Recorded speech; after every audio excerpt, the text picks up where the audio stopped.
Selamat datang di penjelasan kali ini. Langsung aja, hari ini kita bakal ngebongkar sebuah realita tersembunyi. Kenapa banyak banget remaja kita yang pada akhirnya putus sekolah? Tapi sebelum kita masuk ke faktor-faktor umum kayak ekonomi atau hilangnya motivasi, kita mulai dari satu fakta mengejutkan dulu nih soal apa sih sebenarnya fungsi sekolah itu.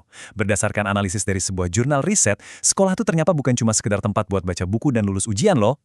Oke, mari kita bahas ini lebih dalam. Jurnal ini menjabarkan beberapa konsep yang mungkin berlawanan banget sama apa yang kita pikirkan selama ini. Secara sosiologis, sekolah itu ternyata berfungsi mengurangi kendali orang tua ya, karena otoritas mendidik sekarang diserahkan ke guru.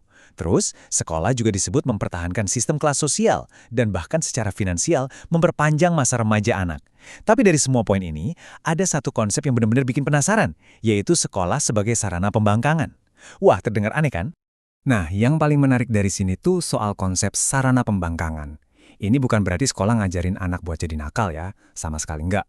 Maksudnya gini, waktu para remaja ini belajar di sekolah, mereka secara natural bakal terekspos sama ilmu dan pandangan-pandangan baru yang lebih modern atau terbuka, seperti pentingnya pendidikan seks atau berpikir kritis. Pandangan baru ini sering banget beda sama tradisi di masyarakat sekitar mereka. Akibatnya apa? Muncul deh gesekan. Remaja mulai mempertanyakan nilai-nilai lama, dan hal ini memicu sedikit pemberontakan yang sebenarnya sehat banget buat proses kedewasaan mereka. Bagian 1. Kesenjangan partisipasi remaja, di mana sistem ini bocor. Kalau sekolah itu emang tempat yang seru buat menguji batasan dan tumbuh dewasa, pertanyaannya, kenapa banyak banget yang tiba-tiba meninggalkannya? Coba kita lihat kontras yang sangat masif ini. Hampir semua anak di Indonesia itu masuk SD dan SMP. Untuk usia 7-15 tahun, angka partisipasi sekolah kita tuh keren banget, lebih dari 95%. Tapi coba perhatikan deh sisi kanannya. Begitu anak-anak ini menginjak usia 16-18 tahun, masa di mana mereka harusnya ada di bangku SMA, angkanya langsung anjlok di bawah 75%. Sebagian besar generasi muda kita tiba-tiba hilang begitu aja dari sistem. Kalau kita lihat lebih detail ke data dari BPS yang dirangkum di jurnal ini, polanya lumayan jelas. Ya, emang sih ada peningkatan dari tahun ke tahun, dari 71,42% di tahun 2017, pelan-pelan merangkak naik ke 72,36% di tahun 2019. Tapi pertumbuhannya lambat banget.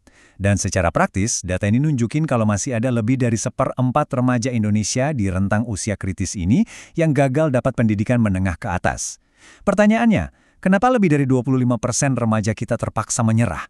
Bagian 2. Realita pahit ekonomi keluarga, ilusi versus realita. Buat ngejawab kenapa banyak yang nyerah, kita harus bedah tembok penghalang terbesarnya, ekonomi keluarga. Mari kita bandingkan antara janji manis konstitusi kita dengan kenyataan keras yang harus dihadapi keluarga kurang mampu di lapangan. Di Undang-Undang Dasar 1945, Pasal 31 Ayat 2, jelas dan tegas banget ditulis kalau pemerintah wajib membiayai pendidikan dasar bagi setiap warga negara. Di atas kertas, jaminan ini luar biasa kan? Hukum memastikan tiap anak punya hak mutlak buat sekolah gratis tanpa membebani keuangan keluarga sama sekali. Tapi, mari kita lihat ilusi hukum yang indah tadi berhadapan dengan realita pahit di lapangan. Di satu sisi, undang-undang kita ngejamin terselenggaranya wajib belajar tanpa pungutan biaya. Tapi, di sisi lain, kenyataannya beda jauh. Jurnal ini menyoroti gimana pihak sekolah seringkali masih narik pungutan-pungutan liar dari siswa dan orang tuanya. Biaya-biaya tersembunyi inilah yang secara instan menghancurkan janji konstitusi tadi. Ujung-ujungnya, keluarga yang pendapatannya rendah nggak punya pilihan lain selain menarik anak remaja mereka keluar dari sekolah. Dan inilah persamaan ekonomi yang super brutal. Intinya, tanpa uang buat sekolah, kemiskinan itu secara langsung memaksa terjadinya putus sekolah. Waktu mereka terlempar dari sistem pendidikan, potensi mereka juga ikut terkunci. Sedihnya, sebagian besar dari mereka ini terpaksa masuk ke dunia kerja terlalu dini sebagai pekerja anak, atau bahkan harus berakhir sebagai anak jalanan. Bagian 3. Mengapa minat belajar memudar di luar hambatan finansial? Terus, apakah semuanya murni cuma karena masalah uang aja? Ternyata enggak. Mari kita beralih ke faktor psikologis. Jurnal ini ngangkat teori dari ahli pendidikan Tanner dan Tanner bahwa orang tua dan guru tuh nggak bisa cuma sekedar nuntut remaja buat peduli sama pelajaran. Minat itu harus dibangun secara aktif. Caranya gimana? Pertama, hubungin pelajaran sama hal-hal yang emang udah mereka sukai.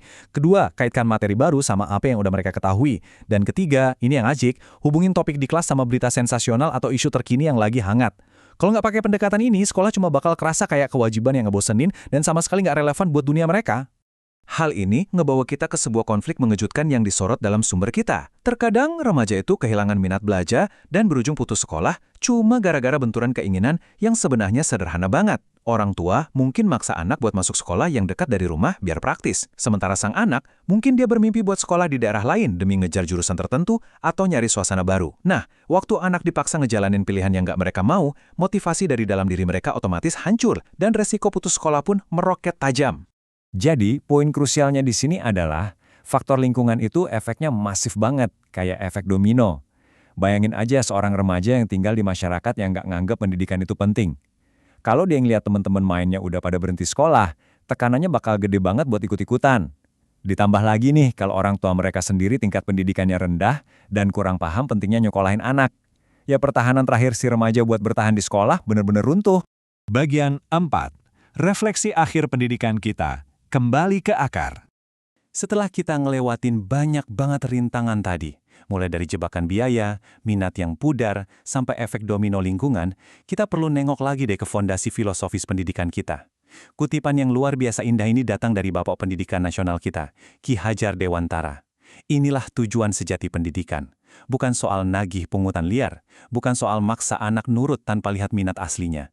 Pendidikan itu harusnya jadi tempat buat menuntun kodrat anak, supaya mereka bisa mencapai keselamatan dan kebahagiaan tertinggi. Ini benar-benar kontras yang tajam banget kan sama realita pahit anak-anak yang terlempar ke jalanan tadi. Dan hal itu ngebawa saya pada satu pertanyaan buat Anda semua. Setelah ngelihat data yang ada, realita biaya tersembunyi, dan tekanan lingkungan tadi, gimana menurut Anda? Apakah sistem pendidikan di sekitar kita saat ini udah benar-benar memerdekakan potensi remaja, atau jangan-jangan justru masih jadi beban finansial dan psikologis buat keluarga? Saya pengen banget dengar pandangan kalian. Yuk bagikan pemikiran dan pengalaman Anda di kolom komentar di bawah. Kalau Anda ngerasa pembahasan kita hari ini membuka wawasan baru, pastikan Anda langsung tekan tombol subscribe ya, biar nggak ketinggalan penjelasan menarik kita berikutnya. Kita bakal terus mendedas topik-topik kompleks lainnya dan ngebahasnya pakai bahasa yang asik dan gampang dipahami. Terima kasih banyak udah nemenin saya dalam penelusuran fakta yang luar biasa ini. Teruslah belajar dan sampai jumpa di pembahasan selanjutnya.